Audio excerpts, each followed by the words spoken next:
টুপিওয়ালা খারজি নবীর হাদিসের অপব্যাখ্যা করে, কুরআন পাকের অপব্যাখ্যা করে মুসলমানদের প্রতি শিরকের ফতোয়া লাগায়। আমি চ্যালেঞ্জ করতে চাই, ময়দানে এসো। মুশরিক আমরা নয়, আমাদের ওটাই আকীদা যেটা মুহাদ্দিসদের আকীদা, তাবেঈদের আকীদা, সাহাবীদের আকীদা, মুহাম্মদ রাসূলুল্লাহর দাওয়া। এমন কোন আকীদা আমাদের নাই যার দলিল নাই। আগে চলেন পৃথিবীর মুসলমান আপনাকে বলতে চাই, এই জন্য আমরা রাসূল পাক সাল্লাল্লাহু আলাইহি সাল্লামের ইন্তিকালের পর, ওলিদের ইন্তিকালের পর তাদের কাছে সাহায্য চাওয়া যারা শিরক বলে, আহলে হাদিসরা বলে শিরক, বলে কি বলে না?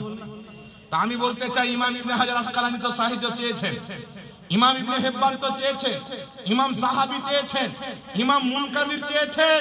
তো যদি মুনাফিক না থাকো তো ইনাদের প্রতিও ফতোয়াটা লাগাও, নাকি বলেন?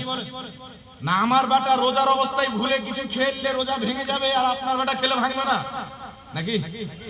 হুজুর বসে আছেন পশ্চিম বাংলার বড় মুফতি ফাকি, হুজুরের ছেলে মক্কি ভাই যদি রোজার মাসে ভুলে কিছু খেয়ে নেয় তো মাওলানা কালিমউদ্দিন বসে আছেন, বলছে হুজুরের বেটা তো রোজা ভাঙবে না। আর আমার বেটা যদি ভুলে খেয়ে নেয়, আপনি ছোট মৌলবি তো, হুজুরের ছাত্রদের ছাত্রের মতো, তো আপনার বেটা রোজা ভেঙে যাবে। এরকম কি শরীয়ত? যেটা হুজুরের জন্য শরীয়ত সেটা আমার জন্য শরীয়ত। তো বড় বড় ইমাম, বড় বড় মুহাদ্দিস নবী পাকের ইন্তিকালের পর অসুস্থ হয়ে মুসিবতে পড়ে নবীর মাজারে, ওলির মাজারে, আহলে বাইতের মাজারে গিয়ে তাদের কাছে তাওয়াসসুল করেছেন। খোদা তাদের ব্যারামকে ঠিক করে দিয়েছেন, অসুখকে দূর করে দিয়েছেন, মুসিবত থেকে তাদেরকে আল্লাহ পাক নাজাত দান করেছেন।